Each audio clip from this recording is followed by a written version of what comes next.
The nearest star framework to our own Sun is Alpha Centauri at almost 4.5 light-years from the Sun. It comprises of 3 stars,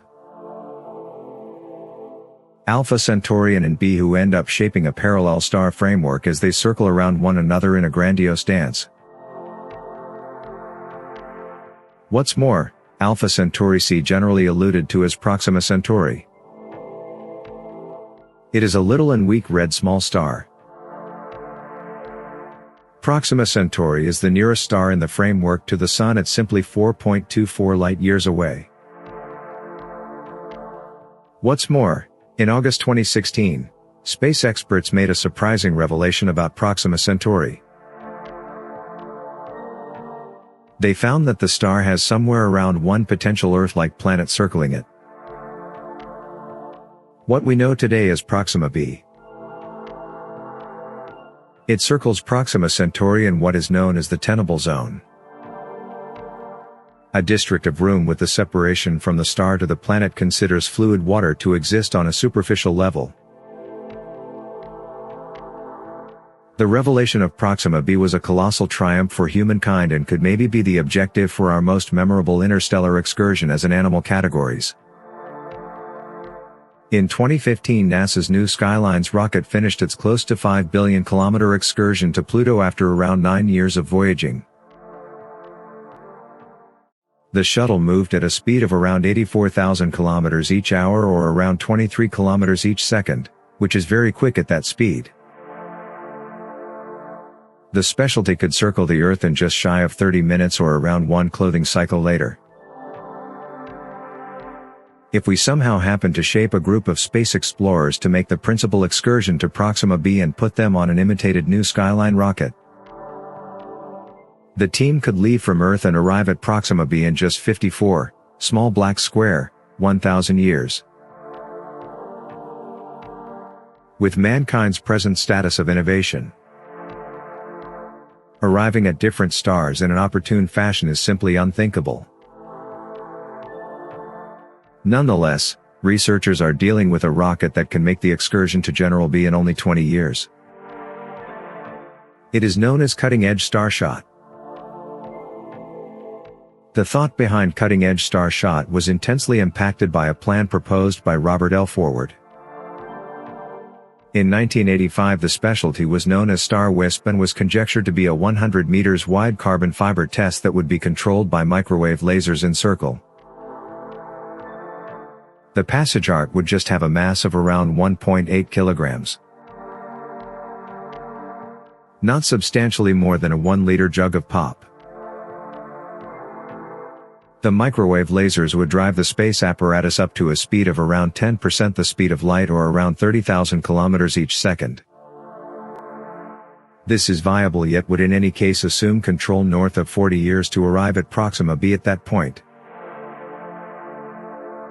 The group of researchers chipping away at the program would be almost toward the finish of their lifetimes. We want something better, something quicker.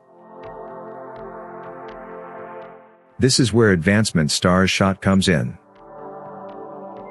However, before that, what even is a sun-based sail? Light sails or sun-powered sails are controlled by? Indeed, simply that light. It's like the manner in which a boat moves. The light applying a power on the reflectors of the space apparatus is equivalent to a boat sail being quickly passed up the breeze. The New Skylines Create was 478 kilograms at send-off and around 400 kilograms once in space.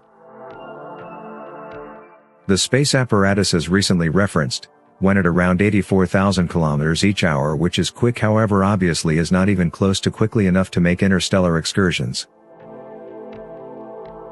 The upside of utilizing a sun-based sail are the really massive paces that can be reached when set off. Sun-powered sails required zero fuel or on-board charge. This diminishes the mass of the rocket altogether. Suppose we needed to speed up the New Skylines rocket to a huge piece of the speed of light at the 400 kilograms dry mass. It would require around 7.5 attempts 10 to the 17 joules of energy to speed up the specialty to simply 20% the speed of light to speed up it to almost 100%. The speed of light. It would require 2.2 attempts 10 to the 20 joules for correlation.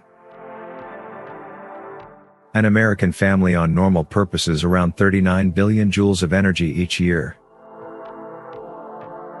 Going on like this, it would require 5.7 billion years for the typical American family to utilize that much energy. This measure of energy is only excessively unreasonable for humankind to have the option to acquire starting around 2017. Presently, a great many people all over the planet have known about the situation E rises to mc squared. It is maybe the most well-known condition on the planet. We're increasing the mass of any article by the speed of light squared provides you with how much energy inside said object. This thought, generally quite attributed to Albert Einstein, is essential to grasp the power and viability behind sun-based cells. However, stand by a moment, there's an issue here.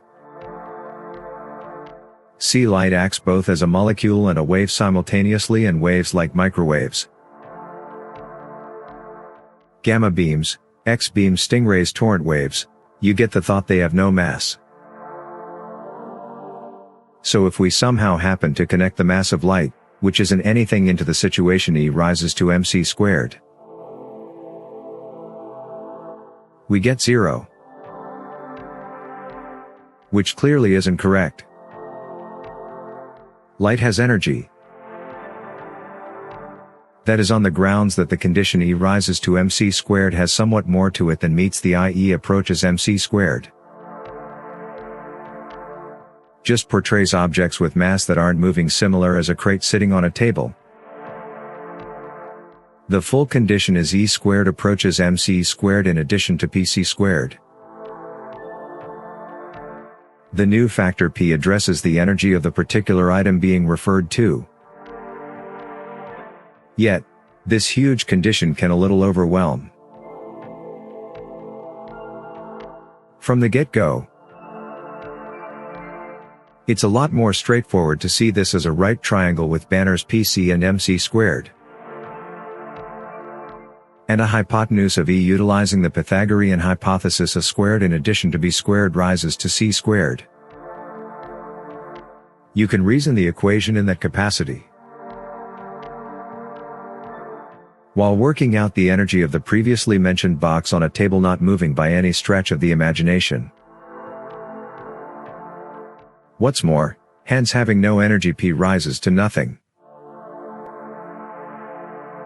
What's more, this whole leg of the triangle has a length of nothing. What's more, we are right there, we're left with past E rises to mc squared. Similarly, since like it has no mass, as recently referenced, this whole leg of the triangle has a length of nothing, and we are left with E rises to pc. So we should zero in on this model as is significant for sun-based cells. Ordinarily, force is characterized as an item's mass increased by its speed. In any case, standby light doesn't have mass, so it wouldn't be equivalent 0. Shockingly, no. To lay it out plainly, light's still up in the air by its recurrence. The higher the recurrence, the higher the energy. So on the grounds that blue light has a higher recurrence than red light, it likewise conveys a higher energy. Discussing light, in the event that a photon of light smacked you in the face, you wouldn't actually feel it. That is on the grounds that a solitary photon of noticeable light has very nearly 0 energy and is essentially nothing. The sun transmits around 10 to the 45 photons consistently for reference. The Sun radiates around 16 trillion times a larger number of photons in only one moment than there are stars in the whole universe. So even with this power regurgitating of the Sun, how might it move a Sun-oriented sail? At the point when you kick a ball across the ground,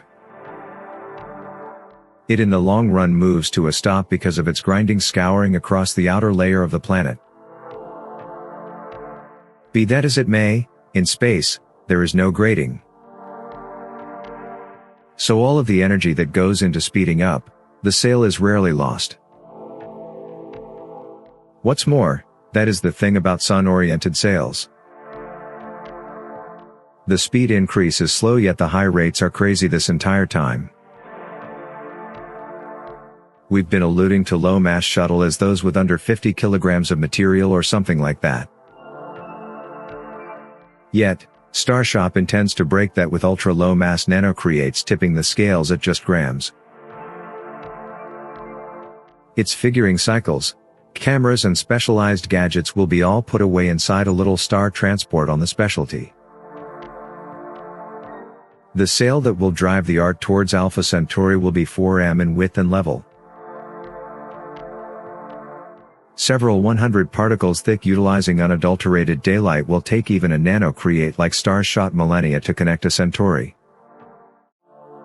We want something quicker as opposed to being fueled by unadulterated sun-based power. Starshot will be pushed through noticeable light lasers worked back on the planet. A field of lasers creating a 100 gigawatt shaft zeroed in on a solitary Starshot arc could push it to 20% the speed of light in under an hour, arriving at Proxima b in only 20 years. Be that as it may, building an enormous laser for one little shuttle appears to be a waste, right? Indeed, instead of simply sending one Specialty to Alpha Centauri, Russian very rich person Yuri Milner, the lead behind the cutting-edge drives, plans to send hundreds or even a huge number of these Specialties all at once. There's a little issue here, however. A lot of the innovation for this mission isn't precisely evolved as of now for a Sun-oriented, several 100 iotas thick. It must be very strong. Assuming it will get to 20% the speed of light in less than 60 minutes. The insane speed increases of an encounter would be sufficient to rip your head clear off. Likewise, at these high velocities, hitting an interstellar rock the size of a marble would in all probability obliterate the art immediately. These are only two of the numerous issues that should be settled. However, this hasn't prevented progress from being made. Small black square, in 2016. No, set up $100 million for examination and advancements to start close by that. Steven Selling and Czech Zuckerberg have jumped energetic about the Starshot program, which is immense. This demonstrates that the Starshot program is genuine. We're during a time where confidential-based organizations and projects are turning into a reality. Milner and the group intends to send off the principal clump of Starshots inside the following 20 years. Truly intending that at the most recent and expecting everything works out as expected. We could have genuine pictures of interstellar universes inside the following 50 years, and perhaps quite possibly confirmation of life other than our own. Who can say for sure what we'll find at the opposite end?